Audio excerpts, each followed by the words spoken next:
Today is 3 minutes in photography, a question that I frequently get asked by photographers from all over the world. Andrew, I have dust in photography. Wait, how do you get dust in the whole photography? I mean, if you have dust in your camera. Action!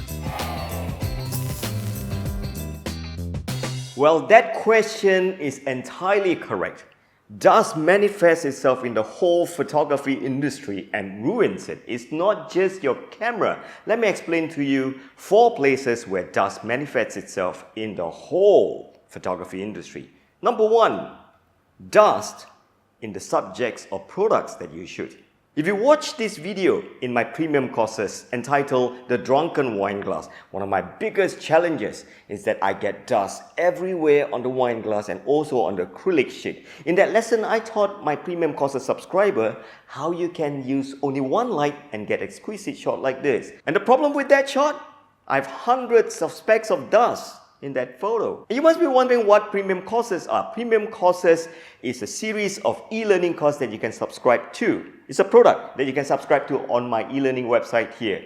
And if you subscribe to this, every week you get video lessons uploaded, pushed to you on a wide genre of photography topics from cameras, lighting, portraits, photo editing, outdoor and street photography, macro and close-up, stock photography, you name it. We have it in premium courses. And check out the price.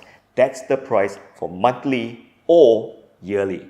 It's really affordable. And premium courses is truly one of the best ways to learn photography. You subscribe to just one course and you get a wide genre of photography. How many topics are there?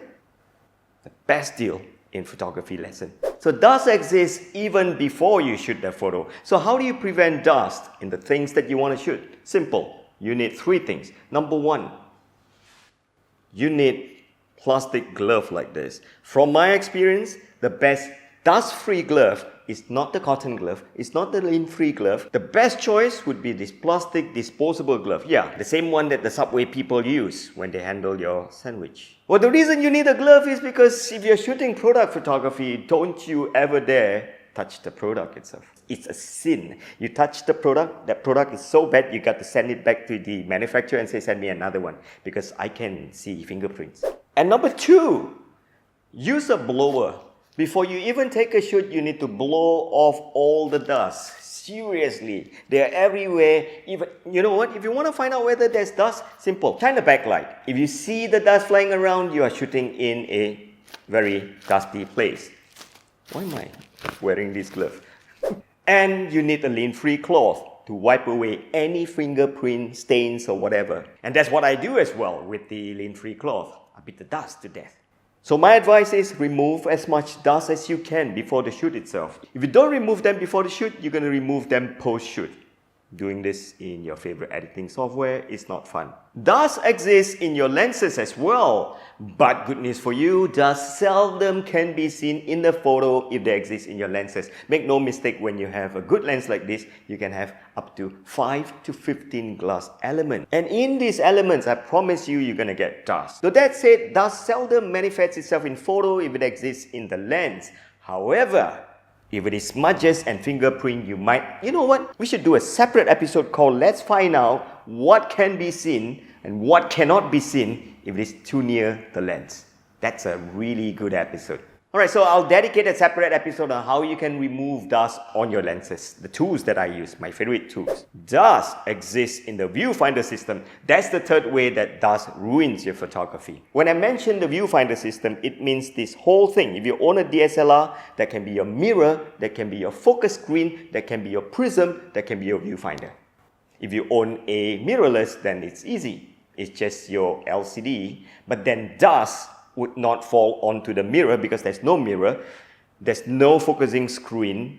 Whatever dust that you have just falls on the sensor and you see it. So having dust in the viewfinder system is really annoying. When I first started photography, seeing speck of dust that really drive me crazy. And then number 4, which is even crazier, dust practically lives here in your image sensor.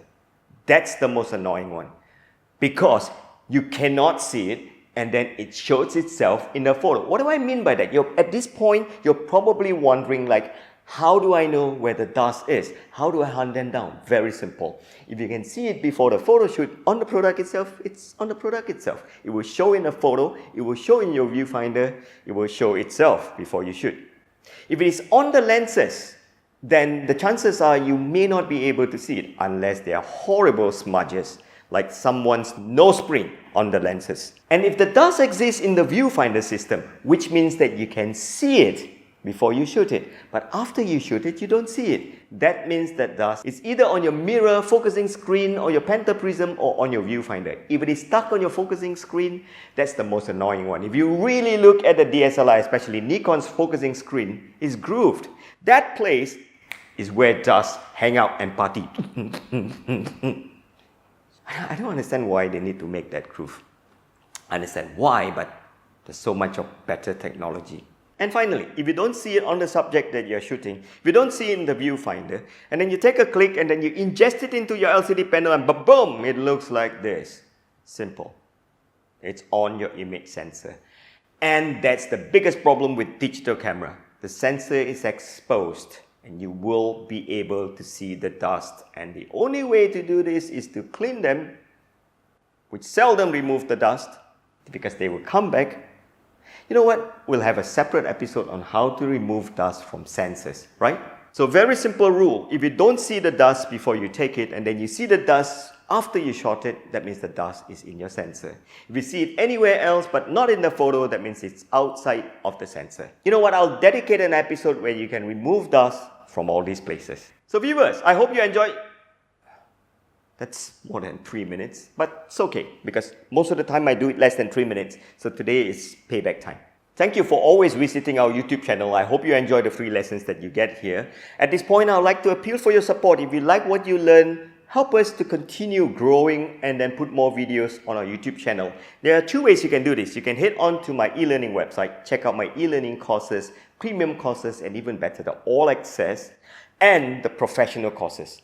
The online Pro CERT program where you get certified and become a professional photographer, getting 4 certs like this and really turn photography into a career.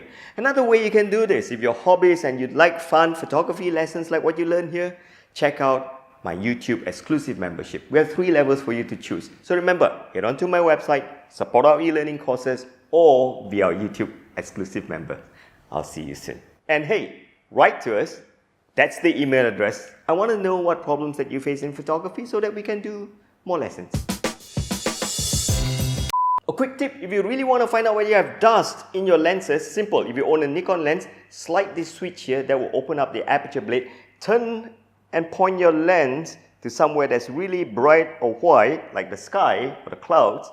Oh, you see? I can see mine. The dust in the element itself, but don't be stupid. Don't go take a screwdriver, start taking this apart, and then you will not be able to put them back again anymore. I promise you. That's not a job for photographers.